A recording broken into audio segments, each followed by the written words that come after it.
এক গ্রামে মানুষেরা অনেক সুখে শান্তিতে ছিল।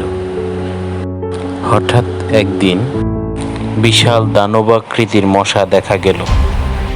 এক একটা মশা প্রায় এক একটা ছোটখাটো বাচ্চার সমান। গ্রামবাসীরা এটা দেখার পর ভয়ে পালাতে শুরু করলো। মশারাও গ্রামবাসীদের উপর হঠাৎ আক্রমণ শুরু করে দিল। তারা বাঁচাও বাঁচাও চিৎকার করে পালাচ্ছিল। মশাগুলো তাদের উপর অ্যাটাক করা শুরু করলো ঝাঁকে ঝাঁকে। গ্রামবাসীরা নিরুপায় হয়ে চিৎকার করে পালাতে লাগলো, কে আছো, আমাদেরকে বাঁচাও, আমরা মরে যাচ্ছি, এই মশা কোত্থেকে এলো, এদের হাত থেকে আমাদেরকে বাঁচাও, বাঁচাও আমাদেরকে। গ্রামের এই অবস্থার কথা জেনে স্থানীয় প্রশাসন মশা মারার জন্য স্প্রে সহ এক বিশাল বহর পাঠিয়ে দিল।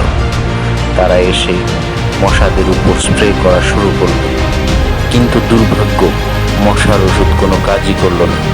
গ্রামের অনেক মানুষ মারা গেল। মশা নিধন বাহিনী শহরে ফিরে গেল।